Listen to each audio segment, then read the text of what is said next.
What do you fear? Is it the unknown? Is it the dark? Or is it what may lie in wait on the edge of reality? What we cannot see, yet we feel is there. Something, watching, waiting for your false sense of safety to return, only to strike and sink its teeth deep into your heart and consume you. What do you hide from when you go to sleep?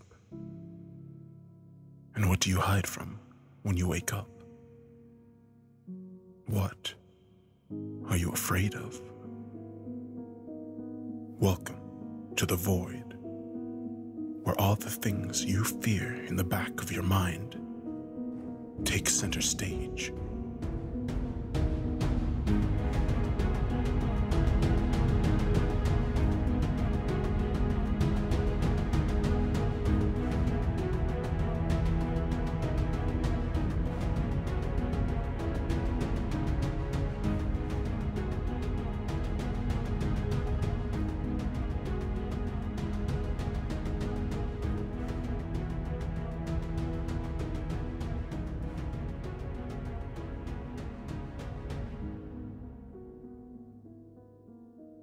My name is Ronnie Dickinson, and I'm a paranormal investigator. But only very recently, I was a writer. Investigation of the paranormal and all things that surround it was not something I planned on doing. In fact, I always thought the very idea of it was silly.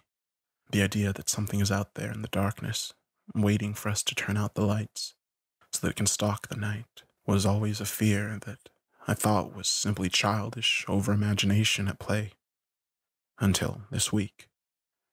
Monday morning, I was home, writing up some hopeful short stories that I planned to, one day, put into a book, if I was ever so lucky, when my phone began to buzz on my desk. It was Jason. Jason was the one who was into the all things that go bump in the night. We became friends in college, when we shared a dorm room. Because of our friendship, he'd always call me and tell me about a lead he had on whatever he was investigating. He was a little off, but he was a really kind guy, and the kind of person that was easy to talk to. Lately, however, he'd become paranoid. He shut himself in his home, and he never left unless he was out on the case, as he called it. Over the past few months, he had sworn up and down that somebody or something was watching him. Because of his increased paranoia, he had been recording all of his phone conversations, something that I had laughed at before, but am very thankful for now. I picked up the vibrating phone off my desk and answered. Hello? Ronnie, good. Listen, I need you to do me a big favor. I'll do what I can, man. What's up? Perfect. Here it is. There's a man at the Seven Saints I was meeting with tonight, but I got a lead on something that's going to be huge for my career, and I can't miss it. Huge for your career in ghost hunting. Ronnie, come on. This is serious. I need your help. Okay, alright. I'm sorry. So what do you need me to do? I need you to go to the Seven Saints tonight and talk to this guy. His name is Charles Grider. He has something for me that I desperately need. And what are you doing that's so important you can pass up on something that you desperately need? I can't tell you that. Just please tell me you'll go do this for me. Yeah, man. I'll go. Awesome. Ronnie, you are a lifesaver. I owe you one big time. You still owe me for that time you made me walk around that abandoned factory while holding a camera, in which, may I remind you, I nearly broke my neck and we didn't find anything. I know. You'll never let me live that down. Okay, I owe you two. I'm supposed to meet Charles at 7 p.m. tonight, but I'll let him know you're coming in my place. I appreciate it, man. You're really helping me out. You got it. Are you going to tell me later on what you're doing tonight? Maybe. Bring what he gives you by my house tonight. I'll be out until 9 or so, but I'll leave the door unlocked. Oh, and Ronnie, don't forget to record everything. Of course. Later in the evening, I waited until around 6:30. Then I got in my car and made my way to the Seven Saints. The Seven Saints was a bar in town. It was a lesser-known joint. Not a whole lot of people went in, as I understood. I'm not the bar scene type, so I only knew what people had told me, but I had driven past it plenty of times. Once I got there, it was 10 till, so I parked outside and waited. I wanted to be punctual. I didn't know what sort of guy this Charles person was, but if he knew Jason, it was likely he'd be weird, but harmless. Still, never hurt to be too cautious, and I was glad when I saw people entering and exiting the bar. And that meant there were other people around. At exactly 6:59, I got out of my car and made my way inside the pub. Until just the very moment of walking through the entrance of the Seven Saints, it hadn't occurred to me that Jason hadn't even told me what Charles looked like. He only gave me his name. I nervously scanned the bar, which had only one man sitting at one of the stools. He was slumped over, his head resting on the top of the bar. He probably wasn't who I was looking for. At least, I hope not.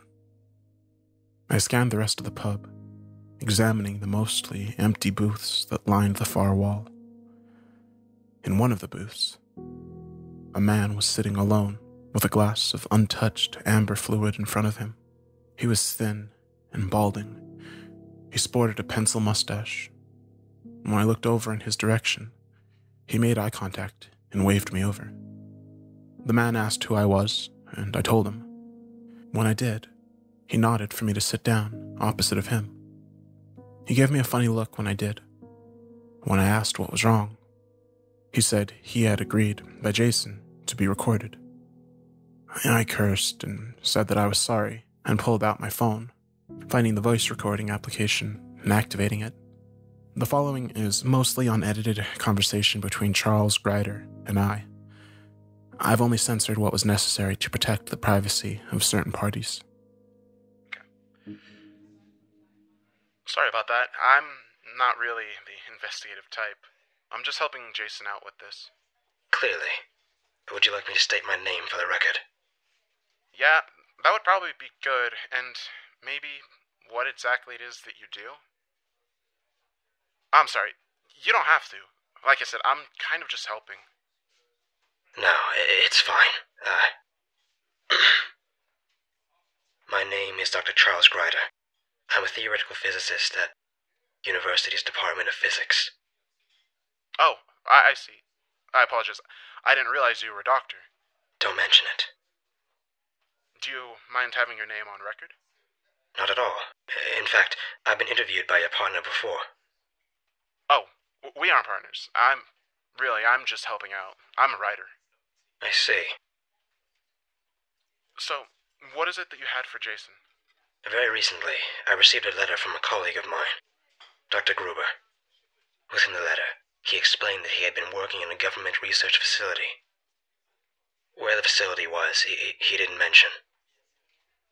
But he did say that he was researching the remarkable dimensional ability of a patient at the facility he simply deemed 507. What do you mean, dimensional ability?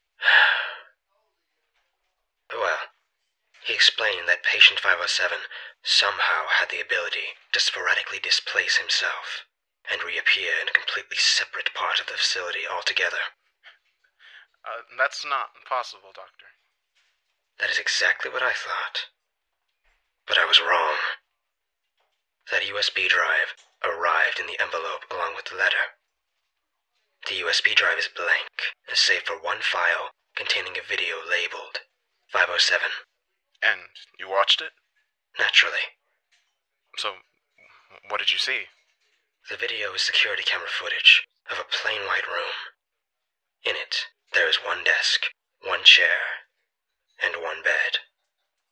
In the bed, there's a man who appears to be sleeping. For a long time, nothing happens. So I fast-forwarded the video, and... And What, Doctor? The man disappeared. From frame, you mean? I mean disappeared, as in vanished. So, I moved to rewind the tape to see if I missed something. And before I can, within the room on the video, there is a bright flash of light. In a moment, the light is gone, and in its place stands the man from before. He's shivering and shaking, screaming as loud as he can, and he's standing on the complete opposite side of the room. And how can you be sure it isn't fake, Doctor? Last week, the associate who sent me the letter and the video died. They found him in his apartment. Suicide. The police said he'd been dead in his bathtub for months before anyone noticed. Sorry to hear that. When I said I'd gotten the letter recently, I meant last month. There was a long, sullen silence before Dr. Grider finished his beer, thanked me for my time, and I picked up my phone, turning off the audio recording application as I walked out of the pub. I checked my watch, and it was nearly 7:30. As I pulled out of the parking lot of the pub, I tossed it in the middle console of my car. Surely what Dr. Grider said was interesting, and I was sorry about his friend, but I was positive this was all some hoax. My phone buzzed, and just before I got out of the main road, I saw there was a voicemail from Jason.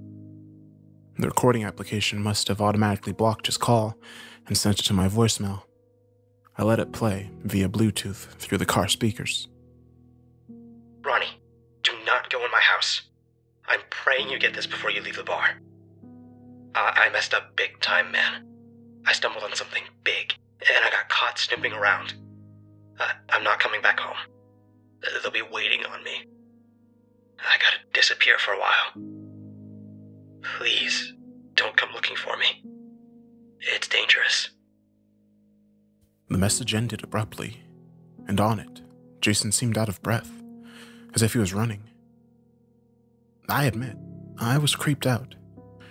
As skeptical as I was of the kind of thing Jason was involved in, there was something in his voice that made me believe he was in trouble.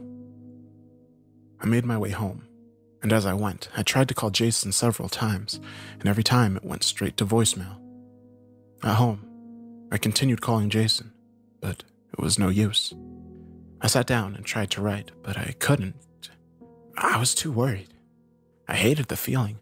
I wanted to go to Jason's home, but I decided that just in case, it would be best to wait until morning. So that's what I did. I stayed up that night, watching reruns of comedy shows to get my mind off of everything. Eventually, I fell asleep.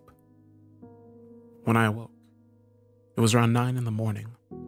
I scrambled to get to my shoes, and I got back in my car. I drove past Jason's home and saw something that confirmed every previous fear I had. There was a moving van out front, and men in dark clothes were carrying out Jason's things quickly and putting them into the vehicle. One of them had to heave his arms high above his head to load Jason's couch, and when he did, his shirt lifted just enough for me to spy the glint of metal on the handle of the pistol he had tucked away in his pants. None of them looked up at the car as I drove by, and I was grateful for that. As soon as I was clear of the house, I quickly sped back to my own home. Things were getting stranger and stranger. I went back to my house to collect my thoughts and try to make sense of what was going on.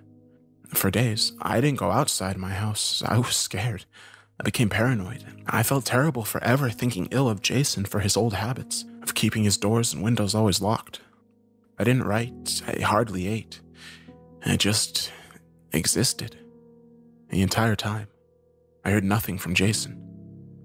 When I attempted to call him anymore, his phone was simply turned off. Then, about a week later, there was a knock on my door. Before I answered it, I looked through the peephole of the front door. A man in a brown delivery outfit stood holding a package, looking rather impatient and very tired. I opened the door and greeted him. He asked if I was Ronnie Dickerson. I told him I was. and he handed me a box. He bid me good day and walked down my steps back to his truck. I stepped back inside and examined the box. The only name and address were of my own, and there was nothing else. Hesitantly, I opened it. Within the box, there was a brown envelope with a note stuck to the front of it. The manila envelope was labeled simply Somnium in big bold letters. The note simply stated the following: "The following is the last thing I am aware your friend was working on before he disappeared. I don't know why he's gone, but I'm sure it begins here. Regards, Dr. Charles Ryder." So, I've filled you in on everything up to this point. I've purchased some audio recording equipment, as well as some new locks for my doors and windows, and video surveillance camera for my front door. Join me as I discover what happened to Jason and unlock the mystery surrounding his disappearance. This is Ronnie Dickinson, and I'll see you next time, where I'll fill you in on what I find out about the Somnium. For now, I have work to do.